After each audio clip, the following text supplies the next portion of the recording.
Vani and welcome back to the channel Maths by Vani. We are doing extra questions of chapter number 7, that is comparing quantities of class 8.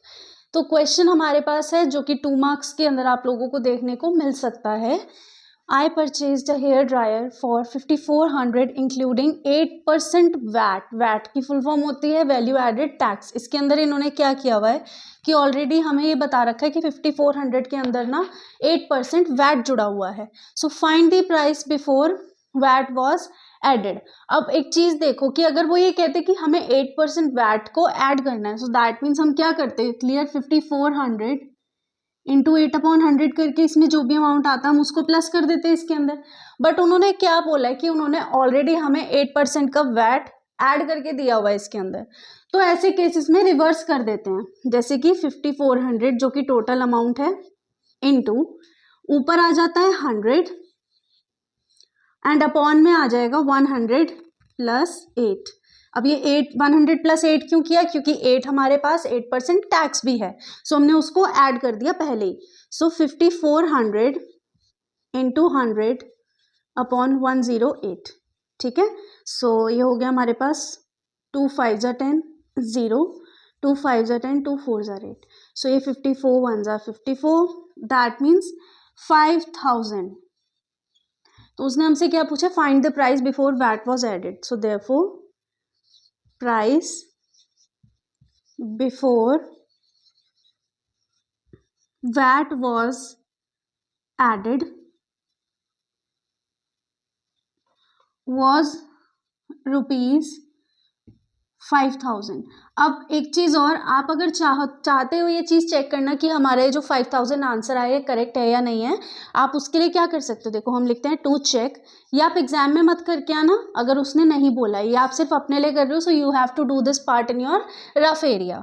ठीक है, सो यहाँ पर हमें क्या करना है, देखो कितने का है हमारे पास 5000. ठीक है, 5000 इंटू और कितने का टैक्स है 8% का 8/100. जो हमारा वैट से पहले का अमाउंट आया है उसको हम क्या करेंगे, उसके ऊपर कैलकुलेट करते हैं. ठीक है, सो 8 5 jar is 40, 8 0 jar 0, sorry 8 0 jar 0 and 8 5 jar 40. सो ये 400 रुपीज आ गया. अब टोटल हमारे पास कितना हो जाएगा कि मुझे उसे कितना पे करना है, 400 प्लस 5000, क्योंकि ऑलरेडी 5000 की तो वैल्यू थी ही उसकी.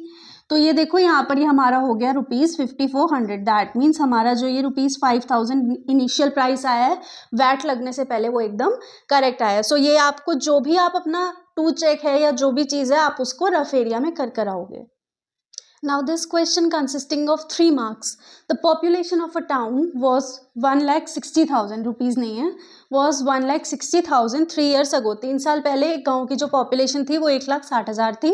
If it has increased by 3%, अगर 3% इंक्रीज हुआ है, 2.5%, 5% पिछले 3 सालों में अगर इतना इंक्रीज हुआ है, तो find the present population of town. तो हमें प्रेजेंट जो हमारा टाइम है उसकी पॉपुलेशन बतानी है कि भाई इस टाइम टाउन के अंदर कितनी पॉपुलेशन है. ठीक है, सो यहाँ पर देखो सबसे पहले हम क्या करेंगे, 1,60,000 पर ही कैलकुलेट होना है, क्योंकि देखो हमें पिछला अमाउंट दिया हुआ है, पिछली कितने लोग हैं उसकी इन्फॉर्मेशन दी हुई है, तो हम उस पर ही तो निकालेंगे कि भाई पहले 1,60,000 थे. जैसे मान लो आप बाजार जाते हो, ठीक है, आप शॉपिंग करने गए, आपने देखा कि कुछ एक दाल है जिनका कि रेट पहले कुछ था और अब थोड़ा सा बढ़ गया है, तो आप कैसे आइडिया लगाते हो, क्योंकि आपके पास पिछली इन्फॉर्मेशन होती है. कि जैसे मान लो भाई आप राजमा लेने के लिए गए एंड पहले उसका प्राइस था ₹50 पर केजी, अब हो गया 54 पर केजी.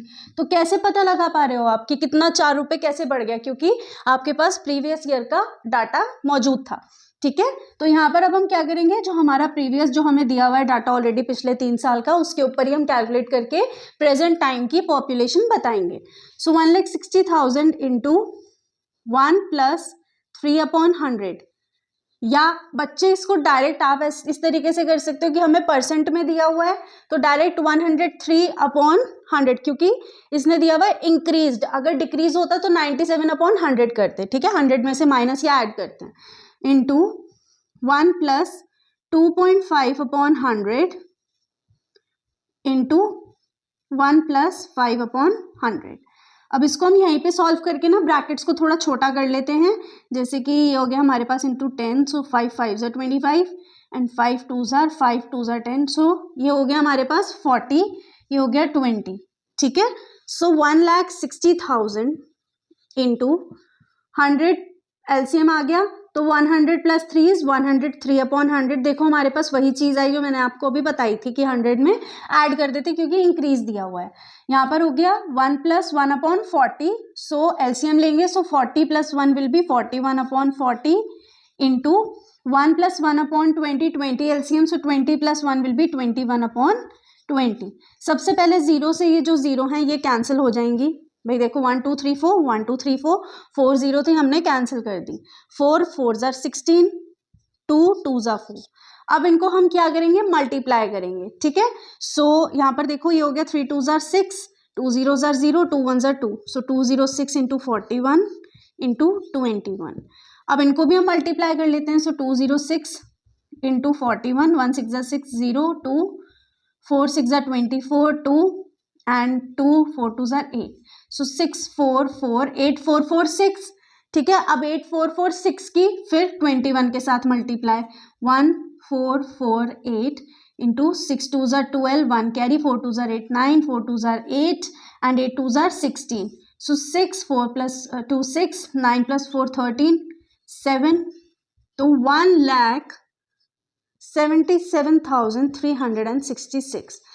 ये हमारे पास पॉपुलेशन आई कब, जब हमारा इतना सारा ये 3%, 2.5%, 5% इंक्रीज हुआ पिछले एक साल में। अब बच्चों के मन में ये क्वेश्चन आएगा कि मैम आपने ये सब एक साथ क्यों किया, क्योंकि बच्चा हमें क्या बताना है कि प्रेजेंट टाइम में टाउन के अंदर हमारी कितनी पॉपुलेशन है, तो वो इसी तरीके से निकलेगी, सबको आपस में कंबाइन करके मल्टीप्लाई करके, ठीक है। तो आप इसको इस तरीके से ही छोड़कर नहीं आओगे, find the present population of town, so therefore present population of town is 1,77,366। अब वहां गलती से भी रुपीज मत लगाया ना, क्योंकि ये तो आपने फिर कीमत लगा दी लोगों की, सो इसीलिए वहां पर बहुत ध्यान से करके आना कि किसके साथ कौन सी यूनिट आएगी, एंड अगर यूनिट नहीं आनी है तो नहीं आनी है, ठीक है। देखो मेरा मोटिव ये नहीं होता है कि मैं डायरेक्ट आपको आंसर निकाल के दिखा दूं, ठीक है। मैंने यहाँ पर एंडिंग कर दी थी, दैट्स ऑल, कि भाई आंसर आ गया, बट मेरा मोटिव ये है कि आपको एग्जाम में किस तरीके से क्वेश्चन को अटेम्प्ट करना है, किस तरीके से आपको उसको प्रेजेंट करना है, किस तरीके से उसकी एंडिंग करनी है, इस पर भी फोकस करना मेरा मोटिव रहता है। Now this question consisting of 4 marks. अब इसके अंदर क्या है, what will be the difference between simple interest and compound interest at the rate of 10% per annum on a sum of 1,000 after 4 years। अब इस क्वेश्चन के अंदर ना उसने सब कुछ पूछ लिया, सिंपल इंटरेस्ट भी पूछ लिया, कंपाउंड इंटरेस्ट भी पूछ लिया, तो 2-2 मार्क्स उसके अंदर उसने डिस्ट्रीब्यूट कर दिए, ठीक है। What will be the difference simple interest. अब सिंपल इंटरेस्ट निकालने का फॉर्मूला क्या होता है, सिंपल इंटरेस्ट है principal into rate into time upon 100। अब हमें रेट, टाइम और प्रिंसिपल दोनों चीजें, तीनों चीजें गिवन है। सो प्रिंसिपल है 1,000, ठीक है, और रेट हो गया हमारा 10% एंड टाइम हो गया 4 years अपॉन में 100। अब यहाँ पर प्रिंसिपल आप लोगों को पता है, प्रिंसिपल को हम इनिशियल अमाउंट भी कहते हैं, तो ये 1,000 हमारे पास इनिशियल अमाउंट है, ठीक है। सो ये हो गया कैंसिल, 0 से 0, so therefore simple interest is equals to 10 into 10 is 100, 100 into 4 is ₹400। तो ये तो हमारा आ गया सिंपल इंटरेस्ट, ठीक है। हमने इसी इक्वेशन नंबर 1 लेट कर ली। अब हमें क्या निकालना है, कंपाउंड इंटरेस्ट। कंपाउंड इंटरेस्ट निकालने का फॉर्मूला क्या होता है, अमाउंट माइनस प्रिंसिपल, ठीक है। सो यहाँ पर अमाउंट माइनस प्रिंसिपल है, तो सबसे पहले प्रिंसिपल तो हमारे पास है बट अमाउंट नहीं है। अमाउंट निकालने का फॉर्मूला क्या होता है, amount is equals to P into 1 plus rate upon 100 into time. Principal है हमारे पास 1,000 एंड 1 प्लस रेट है हमारे पास 10 अपॉन 100 एंड रेट हमारे पास कितना है, टाइम है 4 years का, ठीक है। सो 1,000 इंटू, इसको मैं डायरेक्ट यहीं पर सॉल्व कर लूँ, देखो यहाँ से हमने कैंसिल कर दिया। सो 10 एलसीएम आएगा, 10 plus 1 will be 11 upon 10, 4 times करना है क्योंकि पावर 4 है, सो 11 upon 10 into 11 upon 10 into 11 upon 10, ठीक है। सो 1 2 3 3 0 कैंसिल हो गई, 11 11 11 11। अब इसको हम मल्टीप्लाई करेंगे, ठीक है। 11 into 11 is 121, 121 into 11 is 1331. Now अब हमें निकालना है 1331 into 11. So 11 ones are 11, 11 threes are 33, 33 plus 1 is 34, again 3 carry, 11 threes are 33, 33 plus 3 36, again 3 carry, 11 ones are 11 plus 3 is 14. So यहाँ पर हमारे पास क्या आया 14641 upon 10. ये सारा काम आप रफ एरिया में करके देखोगे, डायरेक्ट क्वेश्चन के अंदर नहीं करना है. सो यहाँ पर हमारा, यहाँ पर अगर मैं डेसिमल लगा दूं सो 1464.1, ठीक है, ये आया हमारा अमाउंट. अब हमारे पास कंपाउंड इंटरेस्ट क्या होता है, compound interest is equals to amount minus principal. ठीक है, अमाउंट हमारे पास कितना है 1464.1 माइनस प्रिंसिपल हुआ 1000.